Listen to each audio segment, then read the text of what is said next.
Buckeye Health Plan Medicaid is built around you, offering medical, dental, and vision benefits with no copay. Members get free rides to healthcare visits, pharmacies, and social services. Buckeye rewards you for making healthy choices. You can earn $75 in rewards for well checks. Pregnant moms can earn up to $350 in rewards for taking steps to have a healthy baby. Visit ChooseBuckeye.com for Medicaid built around you. Welcome to BreezeLine, where you'll say ta-ta T-Mobile because we have 99.9% network reliability and they don't. That's right. Time, weather, or even streaming in a basement won't affect our superior service. That's because we have real internet backed by our fiber-powered network. And T-Mobile, well, they just have a 5G cellular network. So for a limited time, find your perfect speed with prices starting at $19.99 a month for 24 months. Terms and conditions apply. Go to breezeline.com to learn more. Hi, I'm Case Lowe, co-host of the Open the Voice Gate podcast. The one question I'm constantly asked when it comes to Dragon Gate is how do I get into the promotion? Well, stop asking and start listening to the Open the Voice Gate podcast, released every Wednesday on the Voices of Wrestling podcasting network. For exclusive news and show reviews, look no further than the leader in Dragon Gate coverage, Open the Voice Gate. Hello there, everybody. It's me, Garrett Kidney, the co-host of You've Got to Be Kidding Me on the Voices of Wrestling podcasting network. And I am Liam Jones, my full name, and I'm also a part of the Voices of Wrestling podcasting network as a co-host for You've Got to Be Kidding Me. We are a TNA history podcast that covers TNA 1 month at a time. We cover all the drama, all the matches, all the Vince Russo nonsense you could ever want in your life. Have you heard of TNA? I bet you have, but would it be funnier if two people made jokes over it the whole time? Probably. So if that sounds like fun to you, check it out on this very Voices of Wrestling podcasting network, and Liam will do bits and whatnot. This podcast is a member of the Voices of Wrestling podcasting network. Visit voicesofwrestling.com to hear the rest of our great podcasts, as well as show reviews, columns, opinions, and updates across the world of wrestling. Welcome to Jumping Bomb Audio.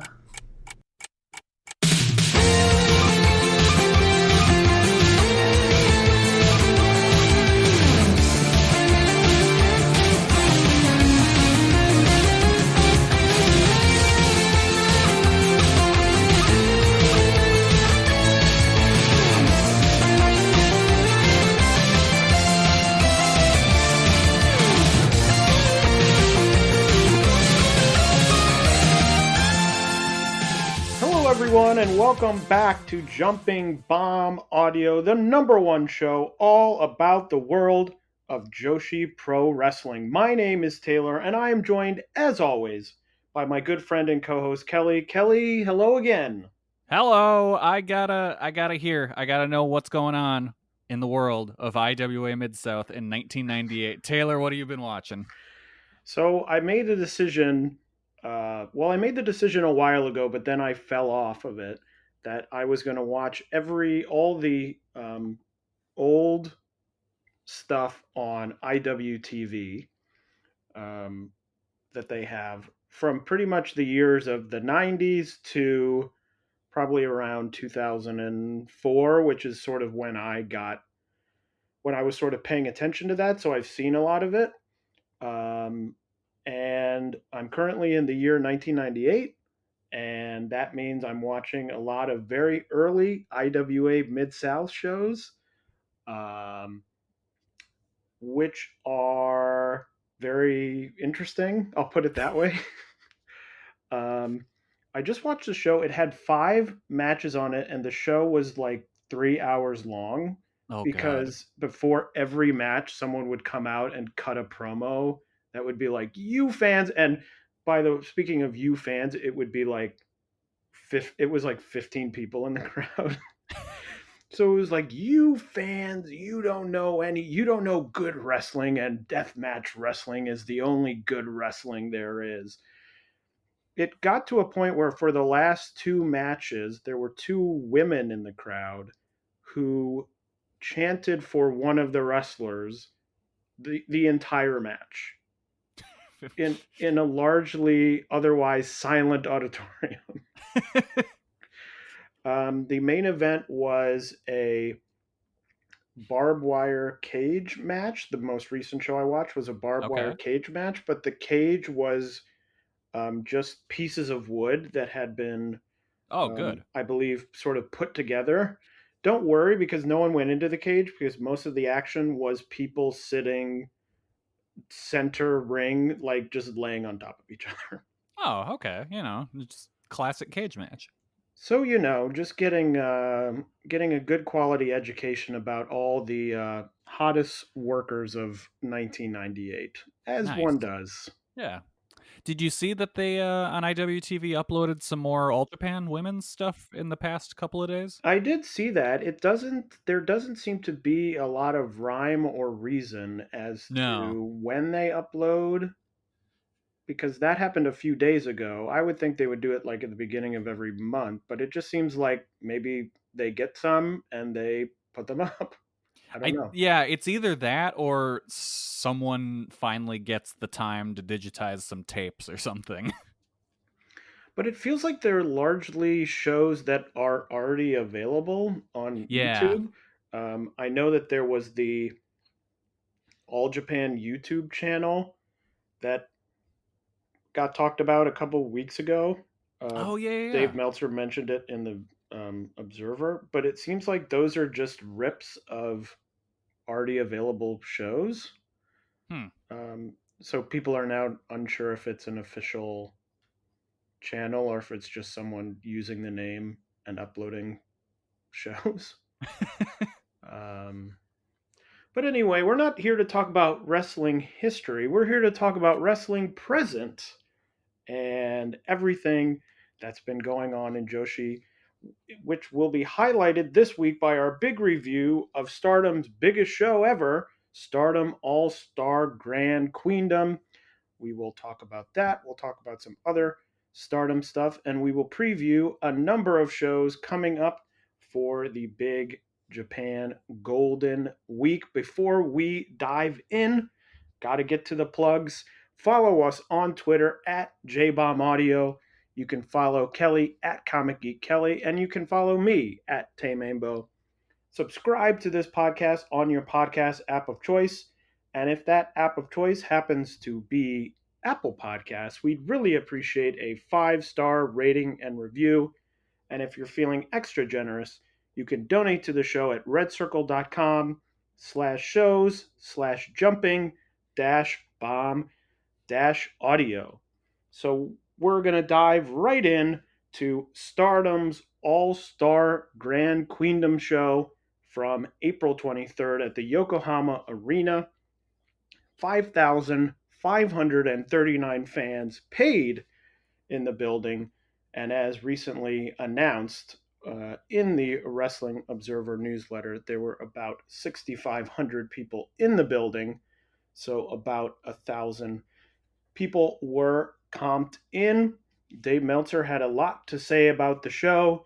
He said, falls into the great category, but debated whether it was better than a number of shows.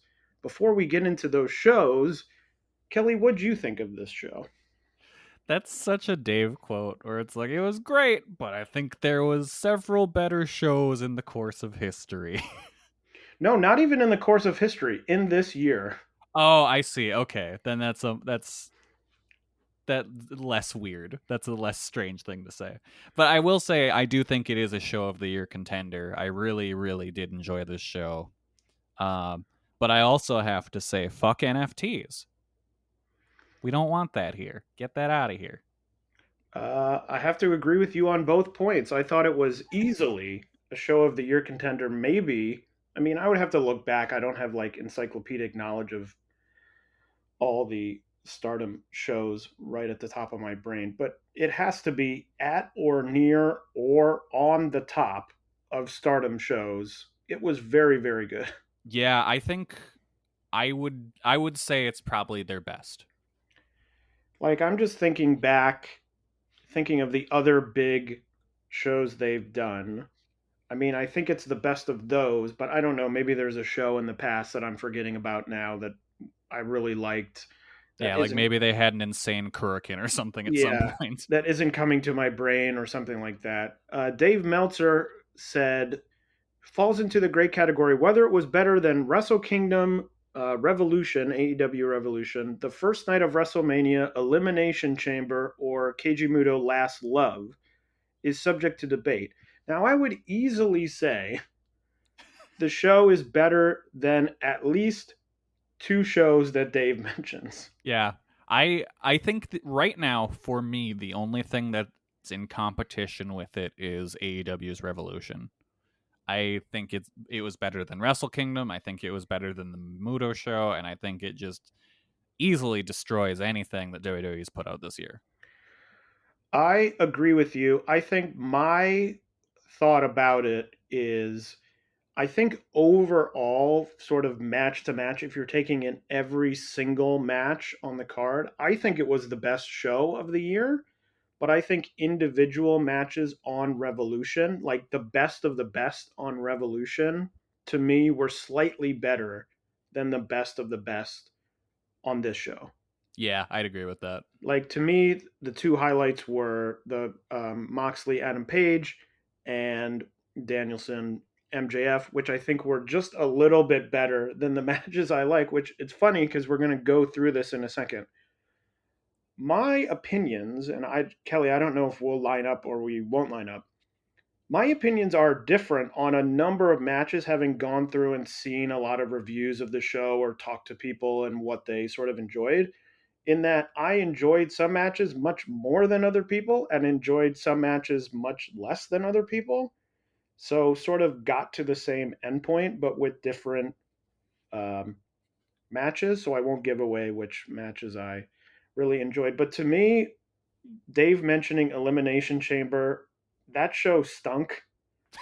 Yeah, that's insane. To me, like I looked at Cage Match because I was like, am I just misremembering this show? Because it was a show I remember watching. Dave, it was a 5-match show.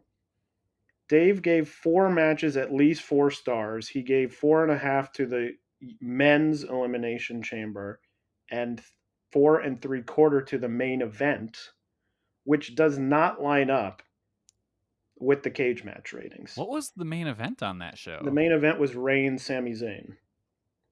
Oh, okay. Yeah. Because, for example, he gave 4 stars to the women's Elimination Chamber match. The match guide rating on Cage Match currently is 6.61, which is like a 3 1/4. Yeah. Man, I don't know. I might be the outlier on Roman and Sammy, but I 2.5 star special. The mix, they had the Beth Phoenix Edge mix tag. Ugh. Dave went 4 stars. The Cage Match rating. Edge is in there. Yeah.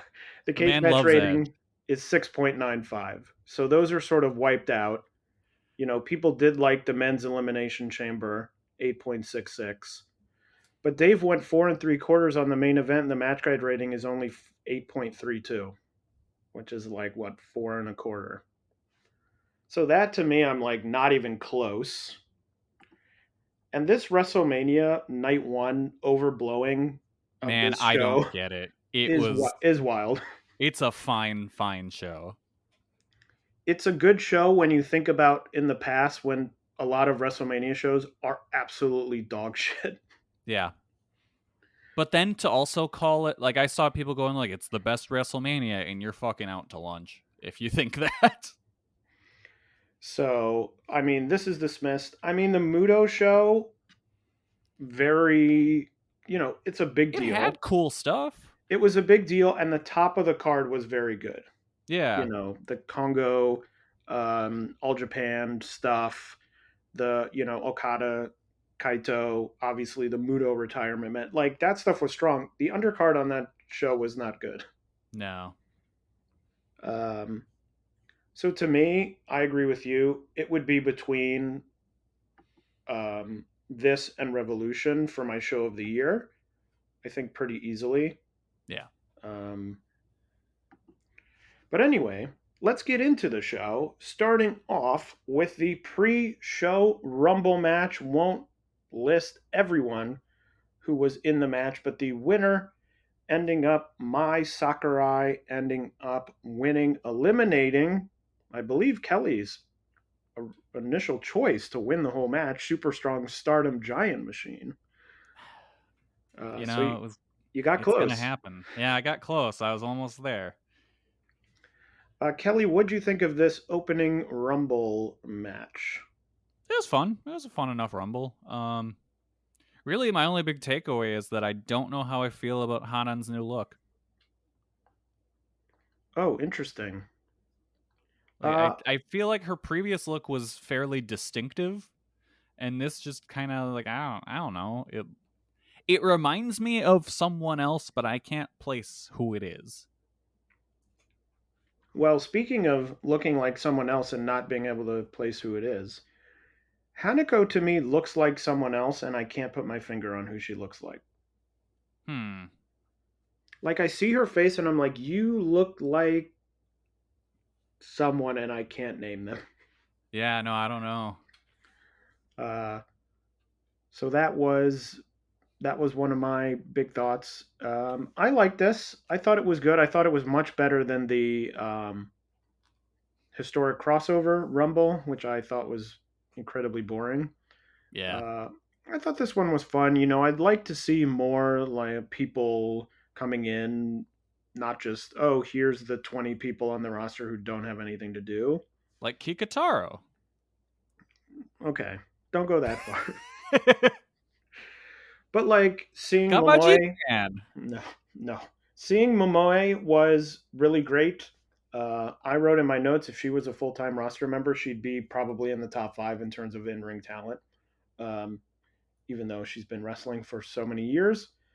Good time to hear individual themes. Really liked hearing Lady C's theme, which we don't get to hear a ton. And Yuna Mizumori listened to this podcast. She heard me, and she brought back her real gear, not that fake green gear. Yep. So that was good. But yeah, probably one of the better Rumbles they've done, but still nothing that was all that exciting. Yeah, it accomplishes what it needs to. It comes out, it's a whole bunch of people having a fun enough match. That's all you need for a pre-show like this. Yeah, and I think on a big show like this, their biggest show, I think it's good to get everyone on the card and have them, for sure. You know, have them be able to do something and not just be sitting in the back thinking, oh, I'm missing out. Yeah. The next match was a 8-person tag match. The quartet of Oedo Tai, Momo Watanabe, Natsuko Tora, Ruaka, and Saki Kashima defeating the Club Venus trio of Jessie, Mariah May, and Xena, who were tagging with Tekla, Oedo Tai winning in 9 minutes and 54 seconds. Kelly, what did you think of this match here? I thought the match itself was good. I was a little surprised at the result. I thought Club Venus would pick up the win here, and then with them not winning, I was surprised they didn't turn on Tekla and blame her for losing the match. I thought something was going to happen there, but no. They just kind of all went to the back and went about their day. I finally figured out the definition for Natsuko Tora. Okay. She is the definition of a hat on a hat. Okay. Just you look at her and you're like, I think maybe one of these things you're trying to do might work, but you're trying to do like 6 things all at the same time. It's like the weird gear, the face paint, the hair, I'm like, there's so much going on. None of it really is working. But anyway, I don't mean to belabor the point, which many listeners already know how I feel about it. But the thing is, I do feel like Ruaka is the better version of her. And you know how I feel about Ruaka. Yeah, I think it's simpler. I think she's simpler in that it feels less like I'm going to try a million things all at once. It's just sort of like the hair is blonde. Yeah. But yeah. Tekla came in at one point and really just destroyed Momo. which was the highlight of the match. I thought this was a lot of fun. I thought it was well paced. It got a little bit sloppy at points, but it was okay. I was surprised by the finish because I thought Tekla was going to win. Because I thought the whole push was going to be, she doesn't want to be in Club Venus, but like they worked well together. Who knows? It was just very strange that they went with the route that does like nothing. Yeah, but then it was sort of like, well, she didn't want to be in the group and they didn't compete that well because they lost. So it's like, okay. Status quo remains. Yeah. It was the end of the sitcom episode. Everything has to go back to how it was. The next match was a tag team match. The team of Azumi and Mei Saruga taking on Starlight Kid and Mei Sierra. And Starlight Kid and Mei Sierra emerging victorious in 9 minutes and 49 seconds. Kelly, I'm going to let you go first. Okay, first off, I loved that Azumi came out with one of Mei's cape things and immediately fell down. That was so funny. This was the perfect match to open the show with. Like, just to officially open the show with, I should say. Just super high energy match, super fun, constant high speed action. Like, this was an easy 4-star match for me. I was really happy with it. What about you? Well, Kelly, I talked about how I was way different than many people on many of these matches. This was the first one, which I knew I would be on this one. Like watching it live, I was like, I am going to be very different. I went 4 3/4 on this match. Okay, I see. At first, I thought you were going to be like, this match sucked. Yeah, 1.5. No, but we talk about this every time. This is like my style of match. It's my favorite type of match. This was crazy. It was just like go, go, go. Because I thought, they're going to come out. They're going to do some fast stuff at the beginning. And then they'll settle in and do a couple minutes of sort of like standard wrestling. But it was like pandemonium from start to finish. The camera was like whipping around, like blurring as they're trying to catch. There was one point when a pin was happening and the camera was on the pin and then the camera like jerked to the side. I think expecting something to happen and nothing happened. It was just like a weird moment of like, oh my God, like a cameraman panicking, like holding the camera being like, oh, where's the next thing coming from? So it was just like a perfect match for me that I loved. They got in, it was 10 minutes long. They went out, they did a lot of great stuff. Here's a question for you, Kelly, which I wrote in my notes. Okay. Who was the worst worker in this match? Oh, fuck. This is not a trick question, by the way. This is just like something I was thinking of because I couldn't think of an answer. No. I'm like, they were all really good. You know, Mei Sierra, who was Mei Hoshizuki back when she was in Marvelous, I thought that she was one of the best wrestlers around in Joshi. She was so good. Glad to see her come back. Glad to see her not having lost a step. But I was there just was like, no ring rust. I was like, everyone is so good in this match. Like, and it's crazy. And they're all very, very young. Yeah. Yeah. I don't have an answer. There are like WWE singles matches that have an older combined age than this tag team match. Because the combined age of this match is like 80. Yeah. It's wow, yeah, she was gone for like a year and a half in between matches. Jeez, what a match to come back with. So I just thought it was great. This was the match. Also, shout out, I liked the Starlight Kid Liger mask at the beginning. I thought that was really cool. But just a great, like you said, a great match to kick the show off. I was really digging it. Just great. And I was like, yeah, here we go. And that like hyped me up. Because, you know, the first two matches, the Rumble, the 8-person tag, I was like, okay, this is fun. You know, it was good to hear the crowd. I liked the stage setup that they had. Mm-hmm. That felt a little different than what they usually do. Did the scroll on the ramp bother you at all? It's funny because I think I saw someone tweeting about it that was like, can we turn that off? and I think I looked at it a couple times, but it didn't really bother me. It would catch me at certain times where all of a sudden I would just catch myself like staring at it, and I feel like I'm watching someone play Guitar Hero. I think it showed up briefly enough that it didn't bother me in the fact that that camera angle that they used, it wasn't like they were sitting on that camera angle. It would sort of be like, okay, now they're in the camera angle. I would sometimes notice the ramp, and then they'd have already cut away. There was one bit, I want to say it was the main event, when they were doing stuff on the ramp, and it made them look like they were running faster when they were running in the direction that the thing was going. I was like, that was kind of a cool effect. And we gotta shout out our good pal Chris Charlton for shouting us out on the show. Oh, that's right. You're absolutely correct. Thank you for reminding me. Yes, Chris Charlton mentioning us on the English commentary, which is very much appreciated. Thank you very much. I listened when I first watched the show. I watched with the Japanese commentary. I did go back and watch a little bit of some things with the English commentary once it was uploaded to Stardom World. And I thought very good. It was very clear to me that Chris Charlton was prepared.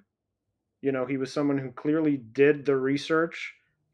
He had that thread before the show where he was tweeting about each of the matches, like one match a day, which was really great. So I thought he was really good. I hope they bring him back for these big shows. And you got to give credit to Mariah May, who jumped on commentary unexpectedly after Momokogo got injured. You know, it's not easy to do that, especially when you don't know you're going to do it. So yeah, I hope they have more. You know, maybe they probably won't have it for every show, but I hope they have more English commentary on some of these shows, especially with Chris Charlton, who I think is a good. You know, it's not just some random person; it's someone who is established already. And has some crossover with your other brand in New Japan. So, yeah. The next match was another tag team match. The Queen's Quest duo of Miyu Amasaki and Utami defeating Hazuki and Fuwa-chan in 14 minutes and 19 seconds. This was another one. My first note was, what the hell? This was also great. It felt to me, and this applied to the matches before and also the matches ahead, it clearly came across to me like people were really amped to be wrestling. It felt like a thing where there was an energy where people were coming out and clearly putting a lot out there because they were like, we want to impress. This is a big show. It felt like a big show. But I really liked this match. There was the sequence where Utami took a suplex right on her neck at one point, and then she hit Fuwa-chan with a lariat where Fuwa-chan did the same thing, landed on her neck, and that got spiked with that DDT by Yamasaki. That clothesline bump was insane. It was like just a sequence of people being like, well, here we go. And that was part of the thing of like amped where people are like, yeah, I'll take this like right on my head or right on my neck. I was like, whoa, they are going for it. I really like this. I went 4.25 stars. So I just thought it was a ton of fun. You know, Fuwa-chan, supposedly this might be her last match.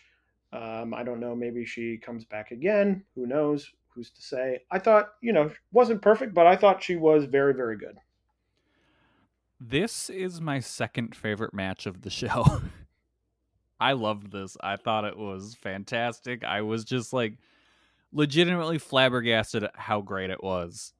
All of the sequences between Fuwa-chan and Utami were tremendous.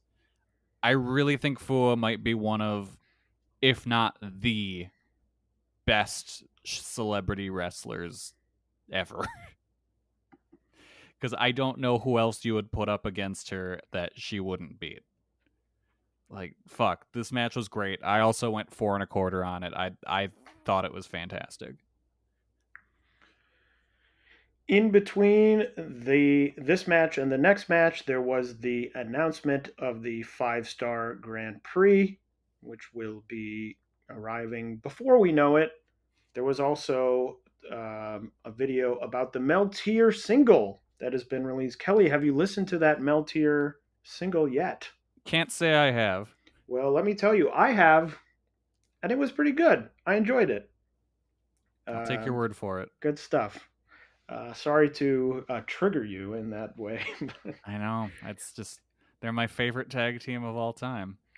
And my third note was NFT Boo. That was my third note. NFT Boo. on that sequence of videos. Get that shit out of here. The next match was Maika versus Himika in Himika's retirement match, or Stardom retirement match, at least. My big note was giving my friend a shoot headbutt to say goodbye. Sometimes you just got to do that. Kelly, I promise you, when this podcast ends, I will fly to you and I will give you a shoot headbutt. Aw, thanks, bud. We'll film it and we'll post it on our Twitter, JBomb Audio.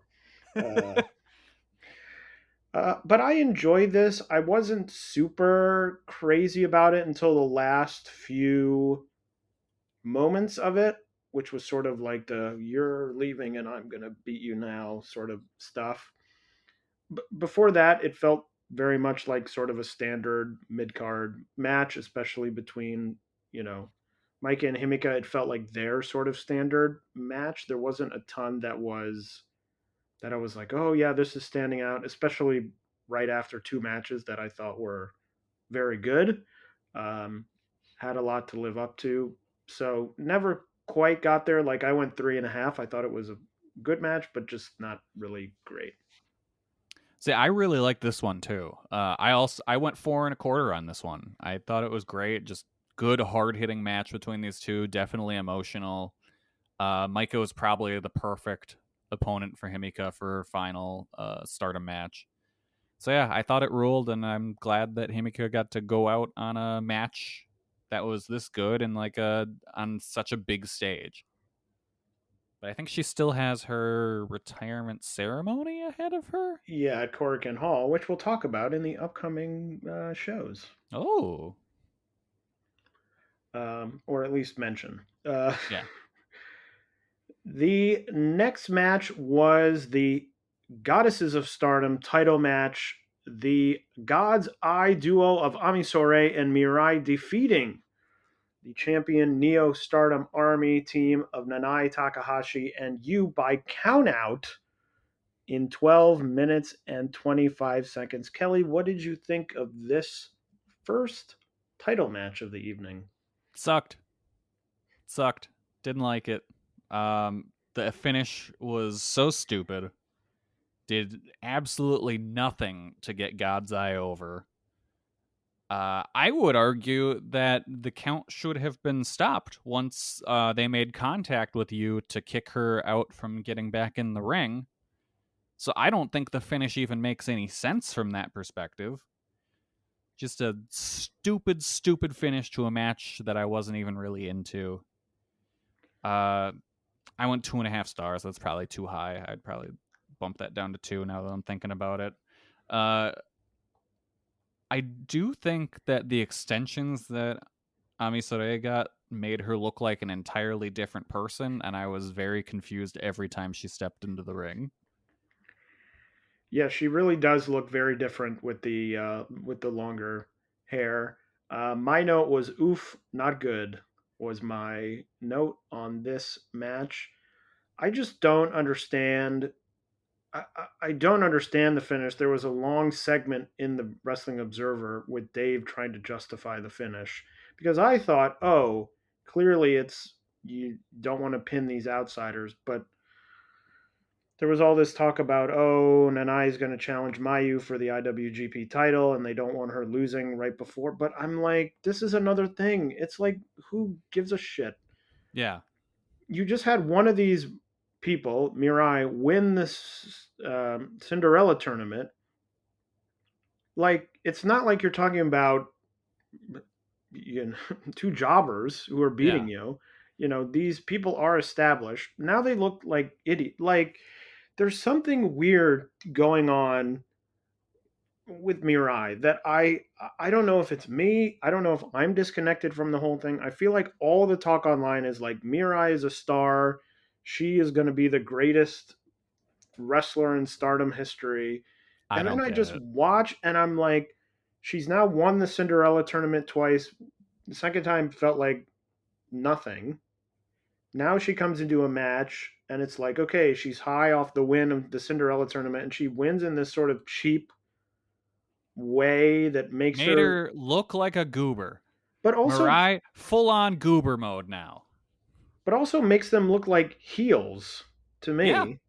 Like winning by count out as you knock your opponent out of the off the apron to me doesn't strike me as like, a fighting champion who's gonna win. It's like, no, you look like devious, Yeah, that was a cheap win, and again, I don't think it even made sense.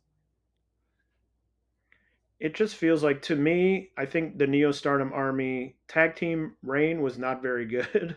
Bad all around. And this was just sort of a bad end to that. And a bad end to one thing that was already bad and a bad start to something new. Yeah. So now you're like, well, the last thing was bad. It ended bad. This is starting bad. Feels like the whole thing's going to be bad. But we'll see. I think they're fine wrestlers. Like a lot of this action, the work was fine.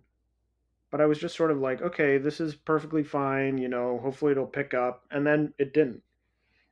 It was so far and away the worst match on the card, I thought. Correct. Yeah, because I did go 2 stars.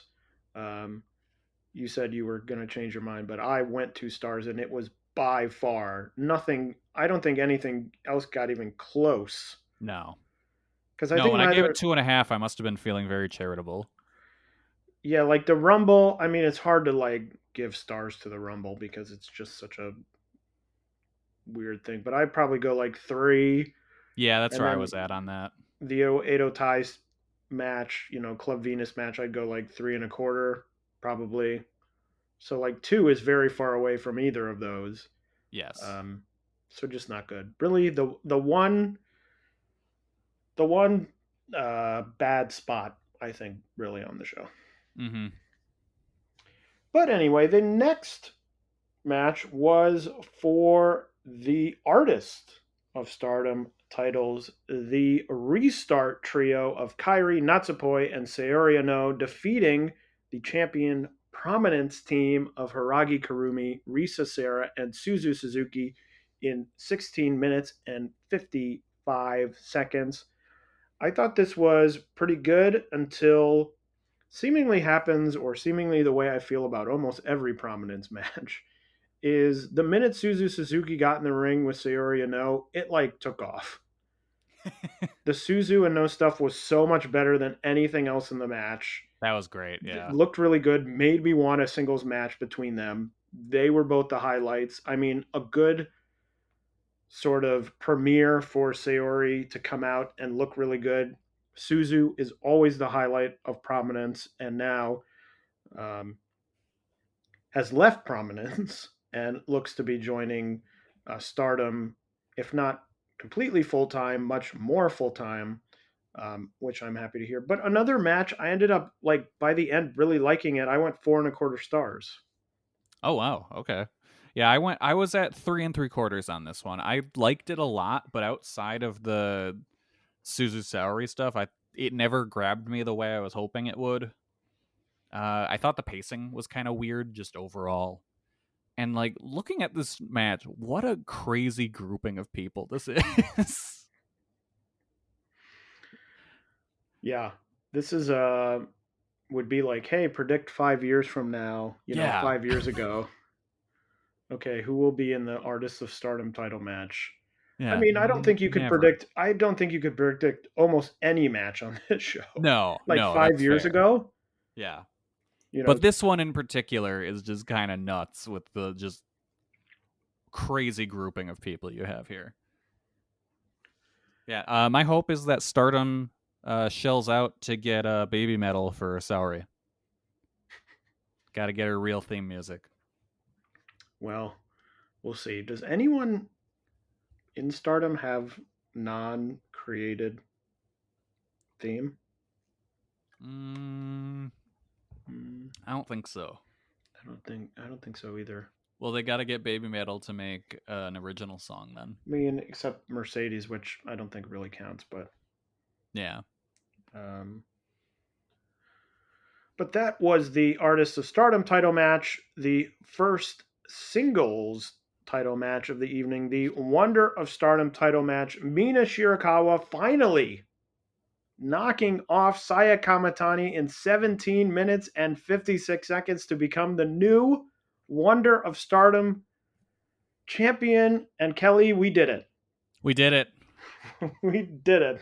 Mission accomplished. We have survived one of the longest reigns in Stardom history to emerge on a new day. And I'm fascinated to know, we have not talked about this before we got on this podcast. I'm fascinated to know what you thought of this match.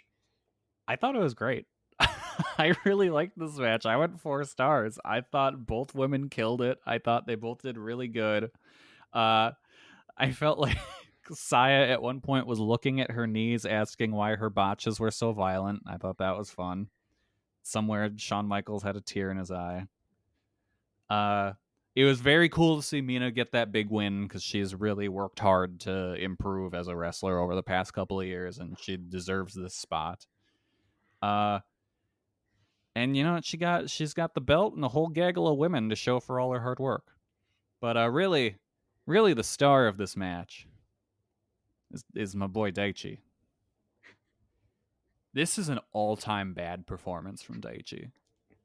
He fucked up the 2.99 kick out so many times that I typed it out. God damn it, did Daichi ever fuck out that 2.99 kick out? And then my next sentence in my notes is, he fucked it up 2 more times since I typed that.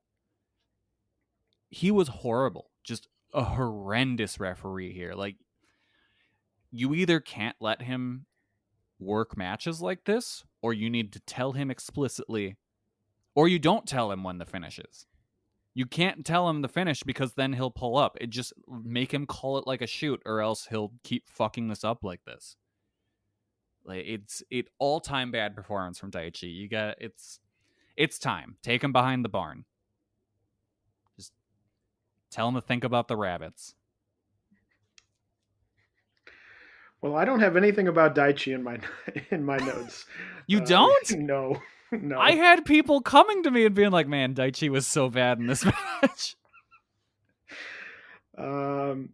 Because I was focused on many other things, which, first of all, we 100% agree. One of my big notes was Saya is so NXT pilled. Yes. Just like the whole thing with Saya is so NXT to me. Yeah. Like, it's like someone who comes out and just, is saying like, "Oh, we meet again in the arena of combat. Must we forever be lost?" And I'm like, just fucking wrestle. I was so annoyed. That the first 4 minutes of the match was Mina beating the shit out of Saya's leg. Mm-hmm. She's like, ah. The minute Saya goes on offense, she hits a dropkick and she does a springboard dive. And I'm like, literally and then it was like, oh, my knee, sort of like, she'd sort of touch her knee as if to be like, look, I'm selling. But then she'd be fine. And then it would be like her turn to take Mina's offense again, and then she'd be like, my leg, oh, it's gonna fall off, it's gonna come off, oh god. And then she'd go on offense and it'd be like, oh, and I'm fine again. Yep. It was like so inconsistent. All the stuff with like, oh, I'm on the I'm on the top rope and I'm thinking about doing the Phoenix Splash, but my life is flashing before my eyes. I'm like, I don't, like, go up there and do it. That spot only works if you're the one that got hurt doing the move. That's the only way that makes sense. That spot doesn't make any sense if you're like, oh no, I might hurt my opponent. When that's the goddamn point. That is what you were supposed to do. You were a wrestler. You were supposed to incapacitate your opponent so you can hold their shoulders down for 3 seconds. You shouldn't be thinking like, oh, geez, oh, God, oh, I hope I don't hurt him. Like, no, that's the point. But I do have to say, I thought Mina was incredible in this match. I thought she was so good. If it were up to me, and we split this match in two, I would give Mina 4.5 stars. I would give Saya 3.5 stars. So I ended up dud for Daichi. So I ended up on 4.25. Because there was a lot of it I really liked. I was happy to see Mina win. And I was like, should I give it 4.5? And I was like, I cannot possibly give a match 4.5 where I spent multiple minutes of the match feeling very annoyed. Yeah. Like where I'm sitting there going, what is happening? Why is this happening? Yeah. But happy to see Mina win. As I'm sure longtime listeners know of me and Kelly. Like, yep. I'm just ready to see someone. I'm ready to see someone else. Yeah, this was a match for us, and I'm very excited to see Saya not be the champion. We did it. I still can't believe we got this project done so fast and so well. When I'm in New York. I'm in Chicago. And I'm in LA. But we're making it happen in Miro. Together. Our best work just happens faster on Miro's collaborative online whiteboard. No more scheduling meeting after meeting for work that could happen from anywhere. Whether it's getting design feedback here, mapping timelines here, or brainstorming next steps here. It all just happens on the Miro board. Exactly. And it's nice not having to wait an entire day to get sign-off from this guy. Hey! Well, it is true. See how Miro users save up to 80 hours every year by meeting less and doing more. Get on board at Miro.com. The first 3 boards are free forever. That's MIRO.com. But let's check in real fast with Mina's women, because Waka Tsukiyama's got a new nickname. You hear about this, Taylor? I did hear about it, although off the top of my head now I can't remember the name. Waka Tsukiyama is now the Moonlight Fantasy.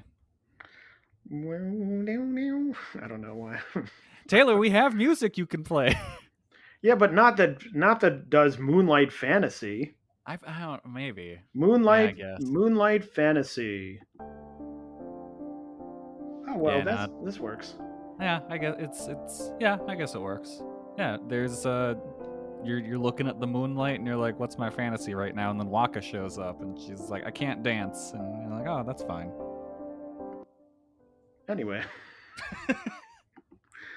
The next match was a knockout or submission only match. Syuri defeating Chihiro Hashimoto by knockout in 16 minutes and 7 seconds. I believe this would be a technical knockout. If I understand the rules of boxing correctly. Because she didn't like punch her and the ref was like, get off her, she's knocked out. Yeah, they did the count, right? It was like a count thing, which I think is a TKO. I think so, yeah. But anyway, it was some sort of knockout. Another match I thought was really great. I went 4.5 stars. Chihiro came out and was like, I'm not doing any soft moves. I'm going to lay everything in. We're going to shoot headbutts and just obliterate each other. It did feel to me like Syuri sort of dominated the match more than Chihiro did. So I was sort of sitting there thinking, oh, Syuri's going to like dominate. And then Chihiro's going to get some sort of, not fluke, but like knock her out with a flash something and win. So it could be like, well, Syuri was winning and then Chihiro got lucky. But then Syuri just won. So that sort of surprised me. But I just thought it was a great match of people just going to town on each other. Yeah, this was really good. I do need to rewatch it to kind of like reset my expectations because I assumed wrongfully that this was just going to be a more UWF style match.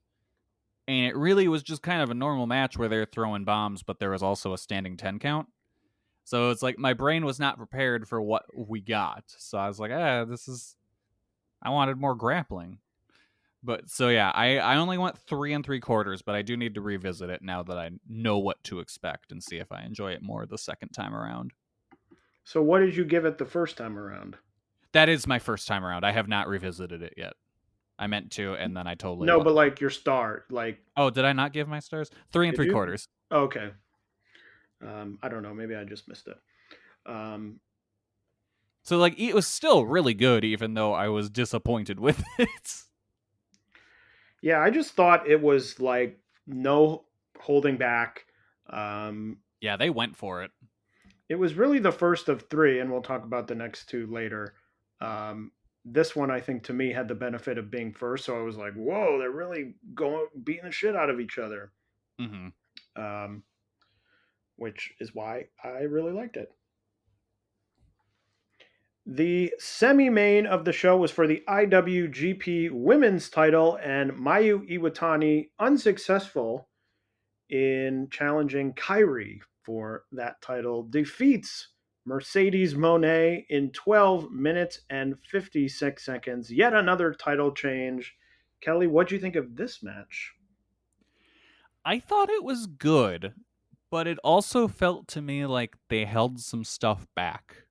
Like there's going to be a couple, or a match, or maybe multiple down the road between these two.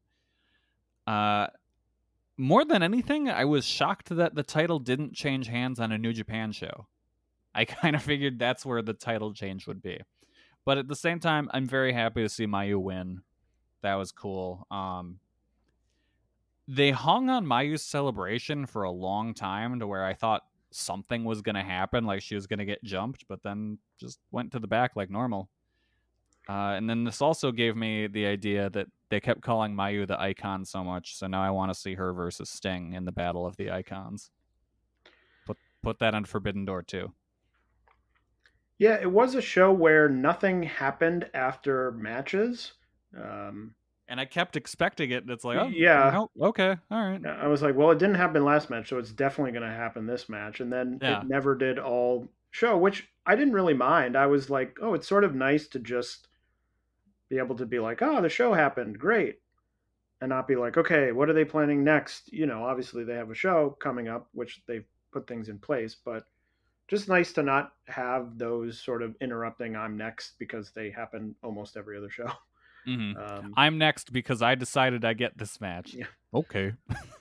I really like this match. I think I'm the high person in the whole world on this match, based on what everyone else is saying. I thought this ruled. I just thought they went out there. It was the perfect match of a wrestler, sometimes known for being a little bit sloppy, Mercedes, with someone who's happy to like go out there and be like, yeah, I'll do whatever. Like, you want me to do these weird things that might gravely injure me? Okay, which is Mayu. And it was just like they were going for it. They were doing all this crazy stuff, and it was like people splatting on the mat. And the one thing I didn't really like was the sort of WWE style chatter from Mercedes, which was, you know, I'm the champion. You're not the champion. I'm the winner. And I was like, cut that. I don't. When I was watching this match, I thought to like if she really wanted to get heel heat, she should have yelled, "I'm the Shinzo Abe of wrestling." I think that would have been great. I don't know that I agree with that. I think the people would have loved that. Or hated. They would have loved it in a way they could boo.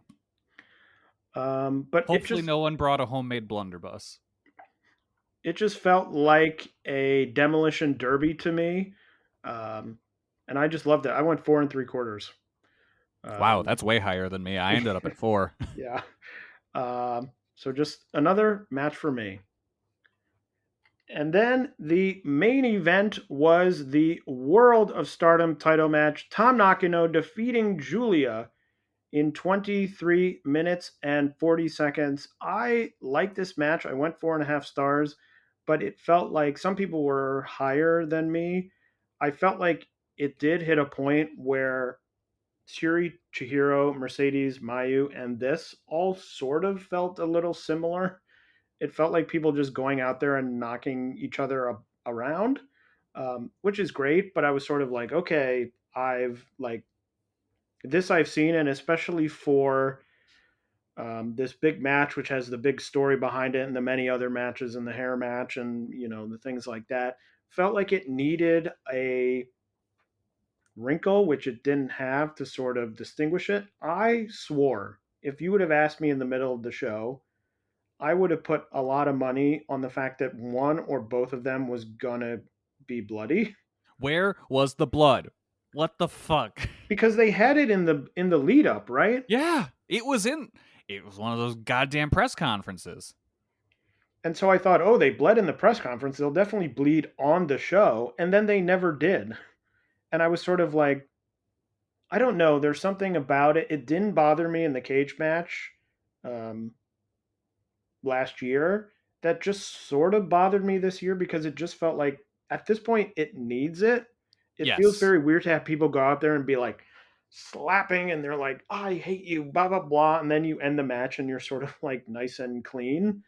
I know that Stardom doesn't do blood, but they clearly do because they did it in the press conference. Yeah. Have they considered they should? So it just felt like a thing that was missing. Like it ended, Tom won. I was like, oh, that's nice. Not that's nice, but oh, that's nice. No. Oh, good for her. Yeah, good for you. No, just one of those things where I was like, oh, great. It just felt like it needed that thing to distinguish it from other stuff on this show, which was more sort of like Shuri Chihiro was just sort of, oh, we're going to go out there and wrestle and see who's better. And it felt like this needed an extra thing of we are blood feud enemies and we hate each other, and didn't quite get to that level. Yeah, I liked this match quite a bit. I thought it was very good. I went 4.5 stars on it. It was my favorite match of the show. But I was so deflated by the finish. This is the most disappointed in a match finish I've been in quite some time. Just like I wanted Julia to win here so bad. Like, it's not that I just wanted Julia to have a long run, but it's the fact that she lost the belt to Tom. And that's just a real just kick in the ass right there. Like, Tom takes her hair, she takes her friend with Natsupoi, and now she takes the belt. Like, what? When can Julia be done with Tom? When can she come out ahead? Like, Tom is 100% the heel in this feud, easily. Like, I don't think you can argue any way. Tom is the bad guy. And you can say like, oh, she didn't want Julia to cut her hair. That's just showing pity. Like, that wasn't like, oh, we've come to an understanding. That's like that's more disrespectful than anything, I think. So it's like, I don't know. It was a very deflating finish to the show for me. So great match, but it was missing blood, and I do think Julia should have won, unless the story continues. But I don't know if it does. It doesn't seem like it would. But I don't know. 4.5 stars. I liked it. Very disappointed at the same time. I mean, I was happy at the finish just because it breaks the pattern of people winning titles and holding them for 18 years. That it's like, oh, people can lose it in less than 10 defenses of a title, which I think is good. And I certainly don't feel as strongly about Tom as you do. I think eventually probably Julia gets the title back again. She better. She better get it back from this despicable Tom. And has a probably longer reign, but I'm sorry with to her hear shitty music, you were so and her upset. stupid friend she stole. Hate her. Wow. Well, before Kelly really goes off the deep end here, let's move on to other things. What else happened in the last 2 weeks of Joshi? Stardom had I guess not Stardom technically. Bushi Road and Wave had their combined Himika retirement show. I find it interesting that they called it a Bushi Road rather than a Stardom and Wave. Well, I think it's I don't know what it is, but I guess it's a workaround so you're not having it be. I think part of it would be you just presented a match that was like Himika's retirement match. Yeah, I which suppose. Was in Stardom. I don't know that you want to 2 days later be like, here's a Stardom show where Himika's wrestling again. Even though I think people sort of understand it. I think there is a level of like, no, this is a different thing. It's like sort of a, for her, she wants to do this. And it's not Stardom. So in Stardom, she is retired. Not officially because they haven't had the ceremony yet, but sort of a get around, even though I'm not sure how much that's needed, seeing as many other people in not just Japan, but all over the world have retired and come back very quickly. Yeah. And with that retirement ceremony, I have one more shot at Himika declaring she's got a lot left in the tank. I don't think it's going to happen now because it would have been so much better if she turned on Julia and just became top heel in the company. Yeah, I'm not feeling good for you. I'm not feeling good. I think the chances have gone down very low. What else happened? Seedling just had a show on the 30th. Oz had a show on the 23rd. 3 title matches there. Kaori Yoneyama winning the Pioneer 3-way title, taking it from Momoko Hanazono in a match that also had Kohaku. Jaguar Yokota and Mayumi Ozaki are the new tag champions in Oz after defeating Ryo Mizunami and Sonoko Kato.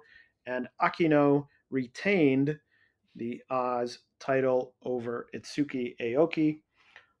Tokyo Joshi had some shows. They had their Climb Over show on April 22nd, featuring Mizuki and Yuka Sakazaki defending their tag titles against Max the Impaler and Palm Harajuku in a match that I thought was very fun.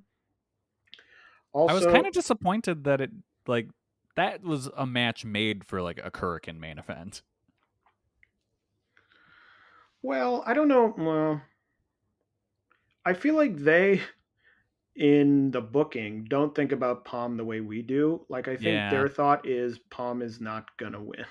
No, that's true. But I think the crowd would have exploded if they gave her just like a hope spot. So I think they think of it as like, oh, this is a fun thing. People will want to see this, but they also know that the titles are not going to change hands. Yeah. But I thought the match was really fun. And actually, I tweeted about this, but it was the show that I discovered. I don't know how long this has been around because I mainly watched the Tokyo Joshi stuff live.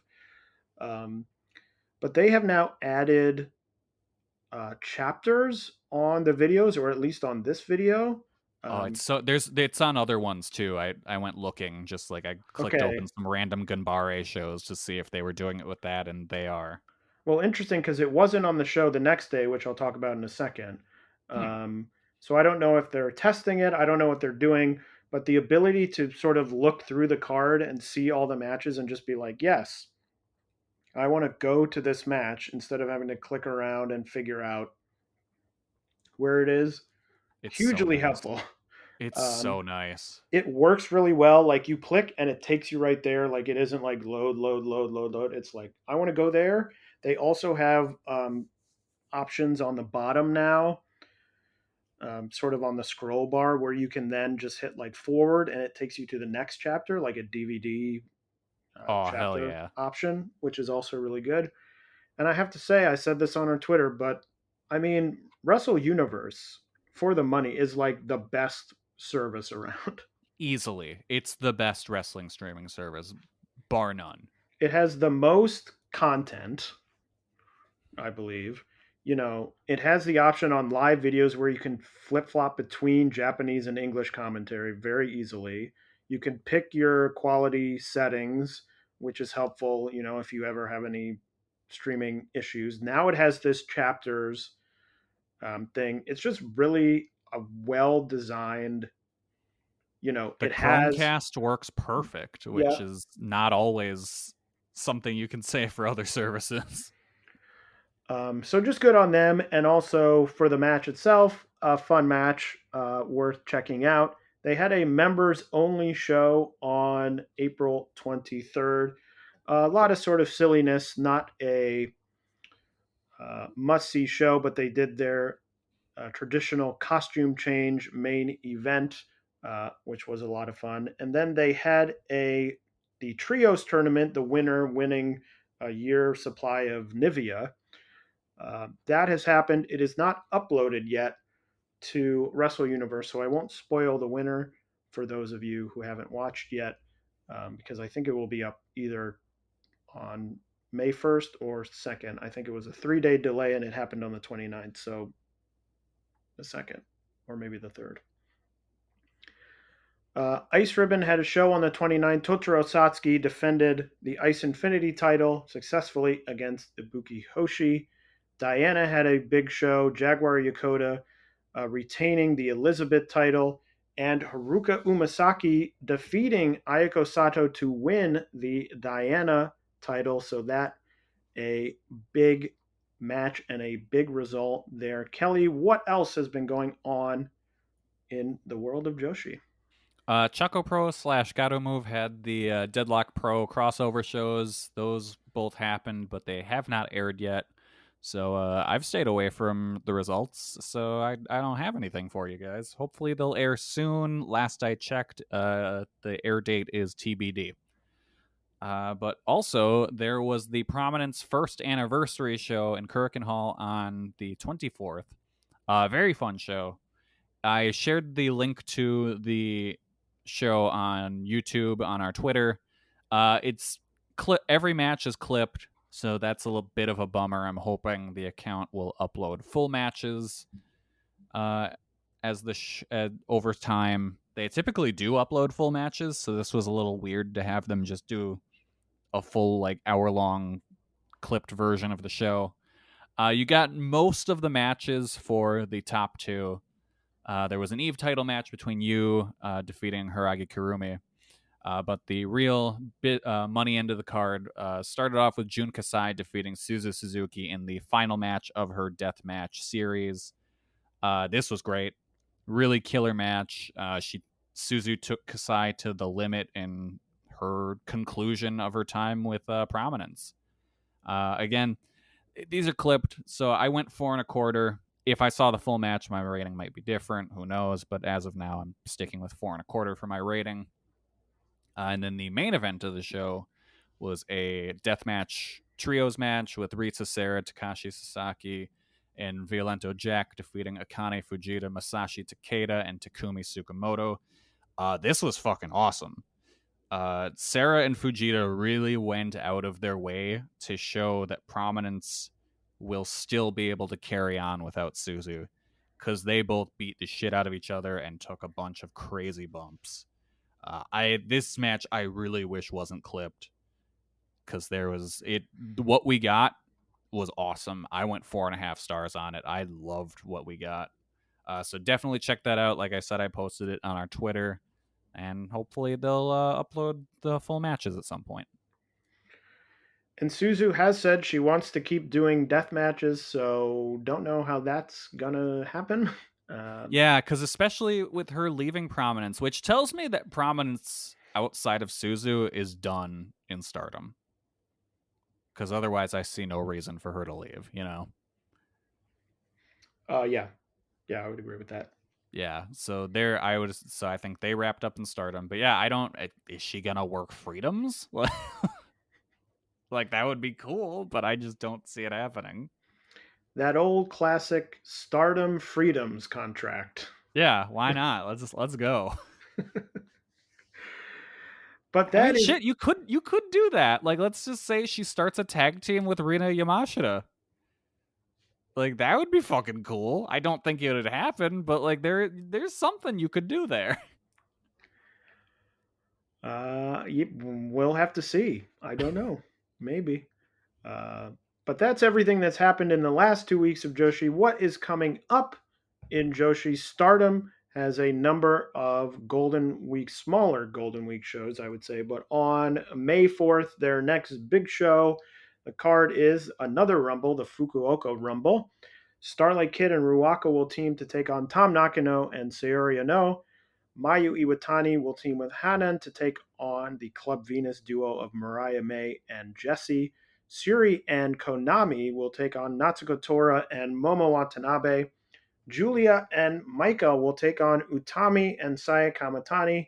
And then 3 title matches. Azumi, the champion, will defend against the woman who pinned her at the last show, May Sierra, in a high-speed title match. Kelly, do you think this is finally the end of Azumi's high-speed title reign?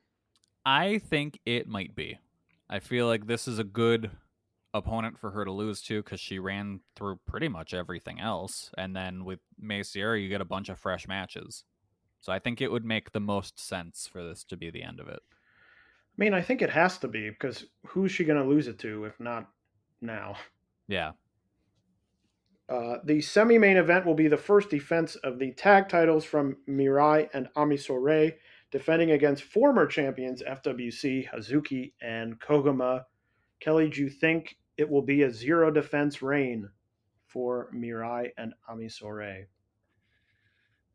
Probably not. But I don't know. I kind of feel like Hazuki and Koguma should win that match.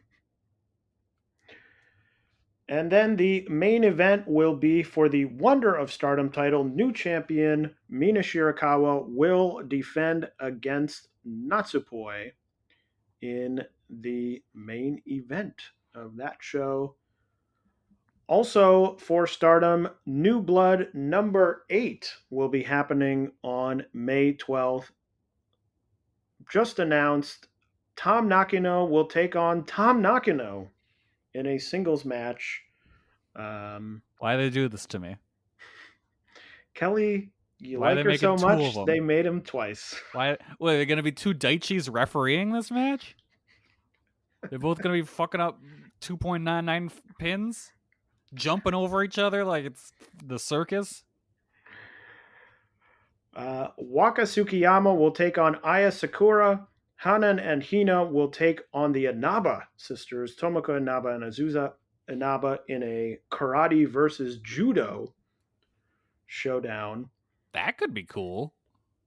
So that should be, I think that will be a lot of fun. Mai Sakurai will team with Chen Yoda to take on the very interesting duo of Suzu Suzuki and Mai Sierra. That match rocks. Who may be the new high-speed champion by that time. Nanai Takahashi will try to inject some passion into Ruaka. I hope she's successful. Miyu Amisaki will take on Momo Watanabe. Ami Sourei will face Rina in a Future of Stardom title match. And the main event, the first defense of the New Blood tag titles for the champions Starlight Kid and Karma, who will take on Lady C and Hanako in Shiver that sleep. main event. Shiver sleep. And then on May 14th, at Korakuen Hall, it will be Last Jumbo Princess. The Himika retirement ceremony will be happening at that Korakuen Hall show. Oz has a show on May 14th, which will be the start of their number 1 tag title contender tournament. Also, Hikaru Shida will be on that show in a 3-way match. Tokyo Joshi, 2 big shows coming up. They have their monthly, first of the month Inspiration show, 4 matches on this card. Mahiro Kiryu versus Gabaji-chan. Himawari versus Toga. Suzume and Ariso Endo Daisy Monkey will take on Moka Miyamoto and Kaya Toribami. And in the main event, it will be Hikari Noa taking on Sawyer Wreck in a fluorescent light tube death match. Hell yeah. Let's go. Tokyo Joshi, let's make it the new Blood and Guts promotion. Because Stardom won't give it to us. Let's go. Kelly, talk about things you would have said 5 years ago, that it would be Tokyo Joshi becoming the bloody promotion. Yeah. And not Maki Ito blades in a match before Julia and Tom. So that should be, look, if nothing else, it will be very interesting to watch. Yeah, that's an interesting show. Like I'm looking forward to this show quite a bit, which should air tonight as we're recording this. It should. I believe it starts at 6. I believe doors are 6 and it starts at 6:30, so it will be sometime in the early Eastern time hours. Okay. That was a weird way to say that, but anyway.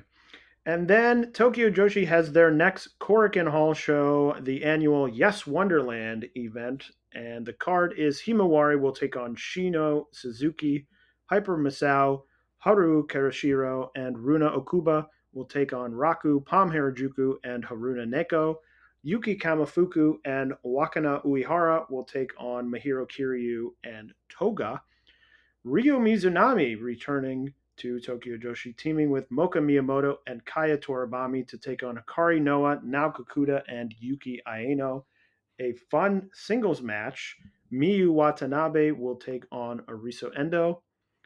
It will be the Yuki Arai debut 2nd anniversary match as Yuki Arai teams with Maki Ito to take on Yuka Sakazaki and Shoko Nakajima. The semi-main event, Rika Tatsumi, the International Princess Champion, will defend her title against Suzume. And in the main event, another main event for Sawyer Wreck, who will challenge Mizuki for the Princess title. Kelly, do you think we see any title changes on this show? I'm going to go with no. This is a very good card with a main event that could be very bad potentially, but we'll see how it goes. Kelly, I don't know if you saw the picture. I believe it was from the show on the 29th of Mizuki and Sawyer Wreck going, I guess you would say face to face, although that would be probably misspeaking. As Mizuki, I believe, is 5'2", and I believe Sawyer Wreck is 6'2". I think Mizuki needs to sit on Yuka's shoulders while they're in a trench coat for this match. I don't know. She'll have to do something, but I agree with you. I think the matches, I don't know what matches they are, but 2 through 4, I guess, going from the top down, all could be very good. I really like with Rika and Suzume facing off in the semi-main, having their tag partners face off in the other match. I think that's super fun. I agree with you. I don't think there will be any title changes, but I am very much looking forward to both of those singles matches. And I think the Yuki Arai anniversary match could be very fun as well. Yeah, that should be good. Yeah, overall, should be a really good card. But again, that main event could be a disaster potentially. Sendai Girls has a show on May 6th, 2 tag matches at the top. Chihiro Hashimoto and Yu, Team 200 Kilogram, will take on Asuka and Mika Iwata. And Ryo Mizunami and Manami will take on Maya Yukihi and Miyuki Takase. In Ice Ribbon on the 14th, they will have Hamiko Hoshi's 15th anniversary show. Marvelous has a show on May 3rd, highlighted by Takumi Iroha, the recently returned Takumi Iroha, taking on Unagi Sayaka. So that should be a very interesting match. And then in Wave, it is once again that time of year for the Catch the Wave 2023 tournament. always a little bit different every year. This year, there are 5 blocks, but 2 of the blocks are sort of out on their own. The young block, the winner of this block will get a POP title opportunity against the current champion, Chie Ozora, unless Ozora wins the block. The 5-person block is Kazuna Tanaka, who is the recent debuted rookie from Wave, Chie Ozora from Pure J, Yura Suzuki, Himiko from Diana, and Honika also from Wave. There's also the Elizabeth block. The winner will get a title shot at Jaguar Yokota's Elizabeth title. That is Cherry, Yuka Miyazaki, Sakura Hirota, Mizuki Endo, and Kaori Yoneyama. And then as to the main Catch the Wave blocks, the winner of each block, they will face off, and the winner will get a title opportunity against Hikaru Shida, who is the current Regina de Wave champion. Group A, Asuka, Rina Amakura, Kohaku, Manami, and Hiragi Karumi. Group B, Saki, Kakeru Sekiguchi, Miyuki Takase, Riko Kawahata, and Risa Sera. And Group C, Haruka Umasaki, Hikari Shimizu, Ayame Sasamura, Itsuki Aoki, and Yuko Sakurai. The Catch the Wave opening show will be on May 4th. Kazuna Tanaka versus Himiko, Hanako versus Yura Suzuki, Yuki Miyazaki versus Sakura Hirota, Mizuki Endo versus Kaori Yoneyama, Kohaku versus Rina Amakura, Asuka versus Hiragi Karumi, Saki versus Risa Sera, and Itsuki Aoki versus Hikari Shimizu. So Catch the Wave, always a fun tournament. Hopefully it will get out there and make tape because it's always fun to watch. I like that Wave heard that you like tournaments, so they put some tournaments in your tournament. It's really 3 different tournaments running all at the same time. It sure is. But I do like that every year they sort of switch up how the tournament works. You never really know going in what's going to happen, which I think is fun. But Kelly, anything else in the world of Joshi coming up that you no. about? No, nothing else that I could find. I'm sure Choco Pro has stuff coming up, but they don't have any cards announced. Well, Kelly, then I will turn it over to you for your standard. Say whatever you want to say. All right, give me some music. Now, I was thinking about this as I don't know if it's being added to the file. Oh no. So it could be that we're just hearing it. You know what? Either way, then let's hear some music. If it gets added, it gets added. If it doesn't, it doesn't. Okay, I'll do this one. There we go. No. There we go. Wait, no, that's not music. No. How about this one? Kelly segment. Yeah, here we go. All right, cool. So I watched a movie that, Taylor, I think you should watch at some point. It is called New York Ninja. And this was a movie that was filmed in the mid-'80s, but was never finished. And a boutique DVD and Blu-ray company, Vinegar Syndrome, bought out a dead movie distribution company to get their stock. And they found these film canisters called New York Ninja. It wasn't ever edited together. All of the audio was lost.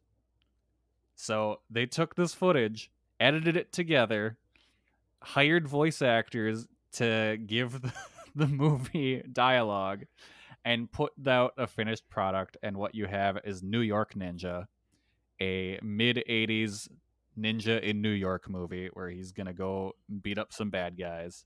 And it is a lot of fun. I have watched a number of other things from Vinegar Syndrome, so I do know all about them, and I have enjoyed many things from them, so I'll have to check it out. Yeah, it's a lot of fun. As far as I know, you can get it from them on Blu-ray, but I think outside of that, the only place streaming it is Cinemax. Nice.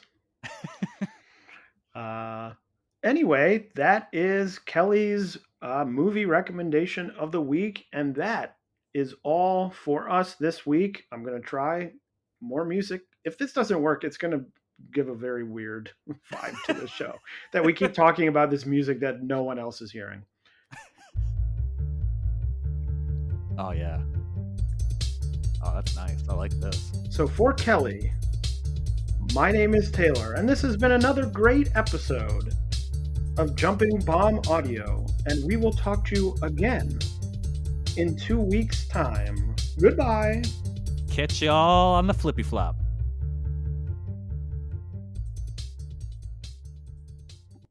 Hi, I'm Case Lowe, co-host of the Open the Voice Gate podcast. The one question I'm constantly asked when it comes to Dragon Gate is how do I get into the promotion? Well, stop asking and start listening to the Open the Voice Gate podcast, released every Wednesday on the Voices of Wrestling podcasting network. For exclusive news and show reviews, look no further than the leader in Dragon Gate coverage, Open the Voice Gate. Cheering at pro wrestling shows in Japan is back, and 2023 is already shaping up to be a big year in the history of pro res. That's why you should listen to the Emerald Flow Show. From the Royal Road to the Green Mat, Paul and Gerard take you into the world of All Japan Pro Wrestling and Pro Wrestling Noah. Not only do we analyze events, but we examine business, who is getting over, what angles are working or not. Occasionally, we take a look at other Japanese promotions like DDT and Zero One. So if you're looking for more coverage of the world of Japanese wrestling, check out the Emerald Flow Show on the Voices of Wrestling Podcast Network, available on all of your favorite podcast apps.